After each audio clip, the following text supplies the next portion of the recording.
신앙 고백하심으로 6월 1일 새벽 예배를 시작하도록 하겠습니다. 전능하사 천지를 만드신 하나님 아버지를 내가 믿사오며 그 외아들 우리 주 예수 그리스도를 믿사오니 이는 성령으로 잉태하사 동정녀 마리아에게 나시고 본디오 빌라도에게 고난을 받으사 십자가에 못 박혀 죽으시고 장사한 지 사흘 만에 죽은 자 가운데에서 다시 살아나시며 하늘에 오르사 전능하신 하나님 우편에 앉아 계시다가 저리로서 산자와 죽은 자를 심판하러 오시리라. 성령을 믿사오며 거룩한 공예와 성도가 서로 교통하는 것과 죄를 사하여 주시는 것과 몸이 다시 사는 것과 영원히 사는 것을 믿사옵나이다. 아멘. 하나님 아버지 감사합니다.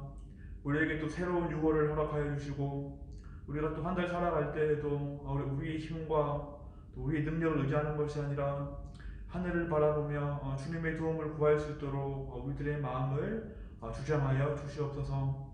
이 모든 말씀 살아계신 예수 그리스도의 이름으로 기도드렸습니다. 아멘. 오늘 함께 나눌 말씀은 누가복음 7장 36절에서 50절 말씀입니다. 제가 말씀을 봉독해 드리도록 하겠습니다.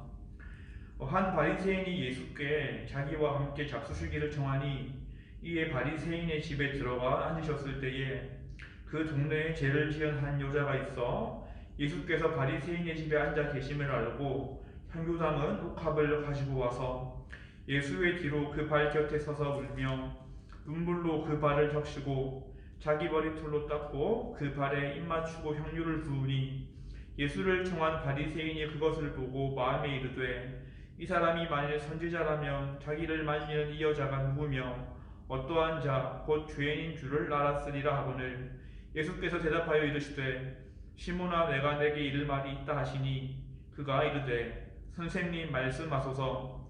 이르시되 빚주는 사람에게 빚진 자가 둘이 있어 하나는 500데나리온을 졌고 하나는 50데나리온을 졌는데 갚을 것이 없으므로 둘 다 탕감하여 주었으니 둘 중에 누가 그를 더 사랑하겠느냐. 시몬이 대답하여 이르되 내 생각에는 많이 탕감함을 받은 자니이다. 이르시되 내 판단이 옳다 하시고 그 여자를 돌아보시며 시몬에게 이르시되 이 여자를 보느냐. 내가 내 집에 들어올 때에 너는 내게 발 씻을 물도 주지 아니하였으되 이 여자는 눈물로 내 발을 적시고 그 머리털로 닦았으며 너는 내게 입 맞추지 아니하였으되 그는 내가 들어올 때로부터 내 발에 입 맞추기를 그치지 아니하였으며 너는 내 머리에 감람유도 붓지 아니하였으되 그는 향유를 내 발에 부었느니라. 이러므로 내가 내게 말하노니 그의 많은 죄가 사하여졌도다. 이는 그의 사랑함이 많음이라. 사함을 받은 일이 적은 자는 적게 사랑하느니라. 이에 여자에게 이르시되 내 제사함을 받았느니라 하시니 함께 앉아있는 자들이 속으로 말하되 이가 누구이기에 죄도 사하는가 하더라. 예수께서 여자에게 이르시되 내 믿음이 너를 구원하였으니 평안히 가라 하시니라. 아멘. 오늘 말씀을 예수님께서 한 바리새인의 집에 초대가 된 사건을 담고 있습니다. 예수님께서는 복음을 전하시면서 가난한 자들과 병든 자들, 소외된 자들과 많이 어울리는 모습을 보이셨는데 오늘은 그 바리새인의 집에 초대가 되셔서 식사의 자리로 향하고 있었습니다. 스스로 하나님을 잘 믿고 있다고 생각하던 바리새인들에게 예수님께서는 왜 찾아가셨던 것일까요? 바로 이들에게도 진정한 구원이 무엇인지 알려주기 위함이었습니다. 이들이 올바르게 하나님을 알고 바르게 하나님을 믿었다면 예수님은 다른 곳으로 또 복음을 전하러 가셨겠죠. 하지만 예수님께서 바리새인의 식사 자리에 하셨던 것은 이들은 진정한 은혜가 무엇인지 몰랐기 때문이었고 스스로 자신들이 의로운 자들이라고 생각했던 착각 때문이었습니다. 이렇게 바리새인의 집에 초대가 된 예수님은 식사를 하게 되었습니다. 그런데 그 식사 자리에 한 여인이 등장을 하고 있죠. 이 여인은 어떤 사람이었습니까? 이 여인은 평범한 사람은 아니었습니다. 성경 기자는 이 여인에 대해서 죄를 지은 한 여인이다라고 소개를 하고 있죠. 어떤 죄를 지었길래 이 여인은 죄를 지은 한 여인이라고 불리게 된 것이었을까요? 당시 여인이 죄인이라고 불려질 때에는 창부인 경우가 대부분이었습니다. 즉 이 여인은 몸을 파는 일을 했던 사람이었다라는 뜻이죠. 그럼에도 불구하고 이 여인은 예수님이 온다는 소식을 들었을 때에 용기를 가지고 주님께 나아오는 모습을 보여주었던 것이었습니다. 그런데 이 여인의 모습을 보면 그냥 예수님께 나아왔던 것이 아니었습니다. 어떤 물건을 가지고 왔는데 바로 그 물건은 향유를 담은 옥합이었습니다. 당시 향유는 상당히 값비싼 물건이었습니다. 그런데 그 귀한 물건을 가지고 예수님 앞에 나아왔던 것이었죠. 그리고 어떤 행동을 연달아서 하는 모습을 보여줍니다. 이 여인은 예수님 발 곁에 서서 눈물로 주님의 발을 먼저 적십니다. 그리고 자신의 머리털로 예수님의 발을 닦아줍니다. 그리고 마지막으로 그 발에 입을 맞추고 가지고 온 값비싼 향유를 주님께 붓는 모습을 보여주었다는 것이죠. 이 여인은 자신의 죄로 인해서 조롱받을 수도 있었지만 왜 예수님을 찾아와서 이러한 행동을 했던 것이었을까요? 바로 예수님이 자신의 죄를 용서해 주신 분이라는 것을 믿고 있었기 때문이었고 그 사실에 대한 엄청난 감격이 있던 사람이었기 때문이었습니다.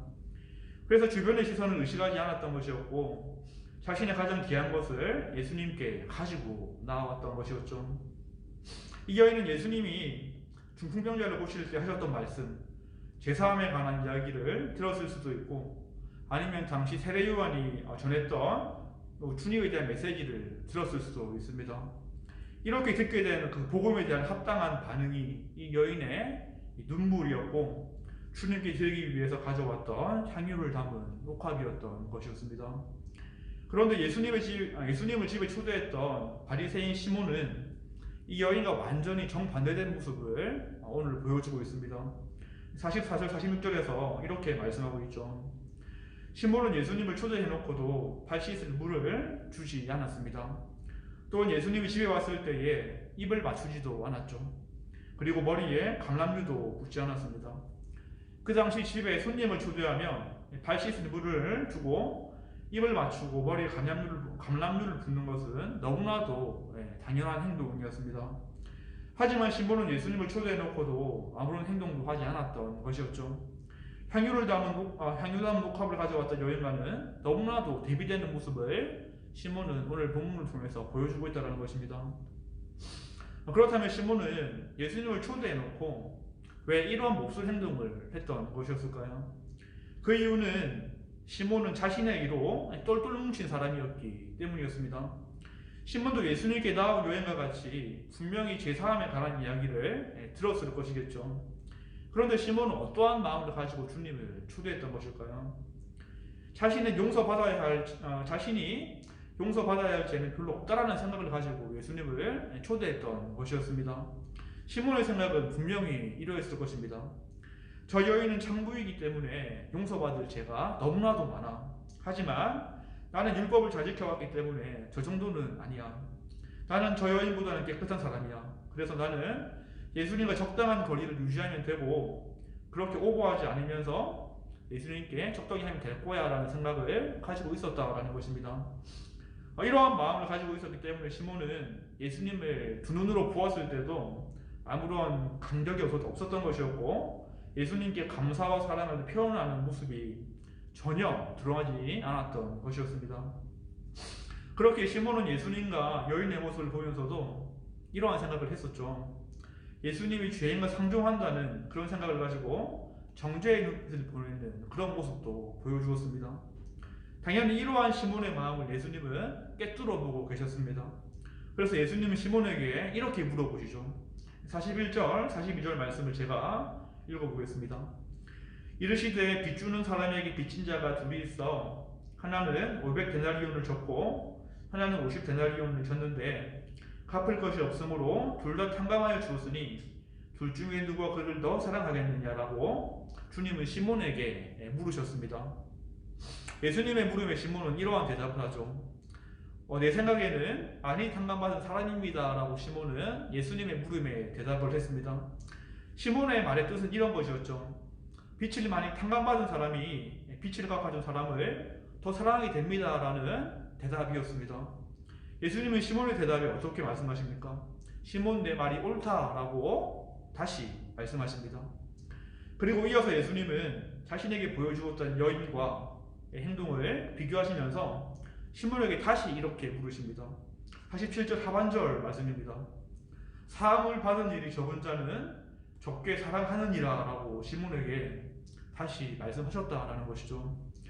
예수님이 시몬에게 하신 이 말씀의 의미가 무엇이었을까요?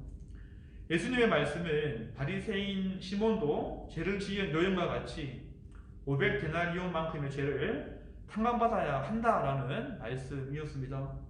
하지만 자기에게 사로잡혔던 시몬은 전혀 예수님과는 상반된 생각을 가지고 있었던 것이었죠. 저 죄 많은 여인과 나는 달라. 나는 500데나리온의 죄값이 아니라 50데나리온만큼의 죄만 탕감받으면 되는 의로운 사람이야 라는 생각을 시몬은 가지고 있었던 것이었습니다. 그런데 시몬의 생각은 맞는 것이었을까요? 그렇지가 않다라는 것이죠. 하나님 앞에서는 모두가 추구해야 할 죄일 수밖에 없고 선함이라고는 조금도 찾아볼 수 없는 존재들이 바로 우리들이기 때문입니다. 그런데 자기에 의해 빠져있던 시몬은 그 사실을 알지 못하던 사람이었다라는 것이죠. 자신이 하나님 앞에 죽을 죄인이라는 것을 몰랐던 것이었고 그로 인해서 죄 용서의 간격도 많이 없었으며 그 결과가 어떻게 드러났습니까? 바로 예수님을 적게 사랑하는 모습으로 드러났다라는 것입니다. 하나님 앞에서는 누가 조금 더 깨끗하고 누가 조금 더 선하다고 판단하는 것은 전혀 의미가 없는 것이었지만 시몬은 자신만의 착각에 빠져있던 것이었습니다. 물론 사람의 기준으로 볼 때는 어떻습니까? 조금 더 선한 사람이 있을 수도 있고 조금 더 악한 사람이 있을 수는 있겠죠. 하지만 하나님 앞에서는 그렇지 않다라는 것입니다. 이러한 판단은 하나님 앞에서 50부, 100부의 모습일 수밖에 없고 도토리 키재기의 모습일 수밖에 없는 것이기 때문입니다. 말씀에 등장하는 그 여인이든 시몬이든 하나님 앞에서는 모두 500데나리온만큼의 빚을 진 동일한 죄인이었다라는 말이 된다라는 것이죠. 오늘 예수님을 믿고 있다고 고백하는 우리도 500데나리온만큼의 죄값이 있던 자들이었습니다. 예수님께 향유당 녹합을 가지고 나왔던 여인과 다를 바 없는 죄인들이 바로 우리들이다라는 것이죠. 어쩌면 우리는 이 여인보다 더 더러운 죄인이었을 수도 있습니다. 이러한 우리들에게 하나님은 믿음을 주셨고 구원의 은혜를 허락해 주신 것입니다. 십자가를 보여주시고 죄 용서의 은혜를 통해서 우리가 절대로 갚을 수 없는 무한한 빛을 탕감해 주신 은혜를 우리는 받았다라는 것이죠. 그래서 그 간격 가운데 하나님께 감사하고 사랑하는 모습들, 그리고 향유다운 옥합을 가져왔던 여인과 같이 내 최고의 것으로 하나님을 섬기는 모습을 우리는 보여주었을 수도 있습니다. 그런데 신앙의 연수가 쌓여갈수록 우리 안에 어떤 모습이 있을까요? 바로 내 안에 의로움이 있다는 착각들, 내 안에 어떤 선함이 있다는 착각에 우리는 빠지게 될 수도 있다는 것입니다. 바로 내 마음 가운데 살아있는 시몬이라는 바리새인이 점점 살아날 수 있다는 말이 든다는 것이죠. 아무런 대가 없이 받은 사람들, 나의 공로가 전혀 없는 은혜로 내가 바로 구원을 받았지만 바로 내 의로 구원을 받았다는 착각이 우리는 빠져서 살아갈 수도 있다는 것입니다. 그래서 다른 사람들의 허물을 볼 때에 긍휼과 자비를 가지기보다는 정죄하기 쉬운 그런 모습을 또 우리는 가질 수가 있습니다. 거기에 대해서 또 어떠한 모습이 있겠습니까? 예수님 자체에 우리가 집중을 하기보다는 예수님이 내 인생에 하실 일에 우리가 더 관심을 가지고 호기심을 가지는 모습을 또한 가질 수 있다는 것입니다. 마치 그런 궁금증으로 예수님을 초대했던 사람이 누구입니까? 바로 시몬이라는 바리새인이었습니다. 죄인이었던 나를 용서해 주신 감사와 사랑을 약화되고 예수님이 나의 삶 가운데 어떤 것을 해주셔야 한다는 것에만 관심을 가지기 시작한다면 우리도 별반 다를 바 없다라는 것입니다. 그 모습이 향유컵을 가져온 여인의 모습이 아니라 아무런 감흥 없이 그저 개인적인 호기심으로 예수님을 집으로 초대한 시몬의 모습이기 때문입니다. 우리는 지금 현재 신앙생활 가운데 어떠한 모습을 가지고 있는 것일까요? 향유를 담은 옥합을 가지고 예수님께 나온 여인의 모습인지 아니면 자신이 스스로 선하다고 착각에 빠진 시몬의 모습인지 우리는 내 스스로의 마음을 똑바로 바라볼 수 있어야 합니다. 아무런 감흥 없는 형식적인 기도들, 아무런 감격이 없는 형식적인 예배, 하나님을 위한 봉사와 섬김이 아니라 내 자신을 더 드러내기 위한 봉사를 하고 교회에 관한 섬김을 하고 있다면 그 모습은 시몬의 모습일 수밖에 없다는 것을 우리는 다시 한 번 더 기억을 해야 할 것입니다. 하지만 이러한 시몬의 모습을 벗어버리고 날마다 십자가를 바라보면서 내가 어떠한 은혜와 사랑을 받은 존재인지 기억하는 그런 마음을 우리는 늘 회복해야 되겠습니다. 코로나 사태로 인해서 점점 영상 예배가 길어지고 있는 가운데 있습니다. 그리고 언제 끝날지도 모르는 그런 기약 없는 상태를 우리는 기다리고 있죠. 그로 인해서 예배가 약화되고 우리 안에 점점 구원의 은혜가 희미해지는 분들이 있을 수도 있을 것입니다. 향유를 담은 옥합을 가져온 여인의 마음을 우리가 오늘 묵상을 해보면서 우리들 마음 가운데도 애통한 마음과 이해주린 마음이 회복되기를 바라겠습니다. 점점 주님과 멀어지는 것이 아니라 주님에 대한 사랑이 줄어드는 것이 아니라 정말 내가 받은 은혜가 점점 희미해지는 것이 아니라 정말로 주님이 나에게 어떠한 사랑을 베푸신 것인지 늘 기억함을 통하여서 우리가 예배의 자리로 나아가기를 원하고 정말로 주님께서 우리에게 준 최고의 것으로 다시금 주님을 섬기면서 이 힘든 시간들을 함께 이겨나갈 수 있는 모든 분들이 되기를 주님의 이름으로 축원하겠습니다. 이러한 예수님에 대한 사랑의 마음이 회복된다면 우리가 지금 내가 정말 버틸 수 없는 이 시간들도 이겨낼 수 있는 힘을 하나님께서 우리에게 허락을 해주실 것입니다. 오늘 하루도 우리가 오늘 하루를 살아갈 때에도 정말로 나의 것만을 탐하는 것이 아니라 정말 주님을 사랑하지 않는 것이 아니라 주님께서 내게 주신 최고의 것을 통해서 주님을 섬길 수 있는 모든 분들이 되기를 주님의 이름으로 축원하겠습니다. 기도하겠습니다. 주님 감사합니다. 오늘 누가복음 말씀을 통하여서 행유담은 옥합을 가져온 여인의 모습을 한번 묵상을 해보고 있습니다. 우리가 신문과 같이 나의 이유와 정말 스스로 선하다는 생각을 가지고 살아가는 것이 아니라 정말로 주님을 사랑하며 구원의 감격의 은혜에 젖어 살아갈 수 있도록 우리 가운데 함께 동행하여 주시옵소서.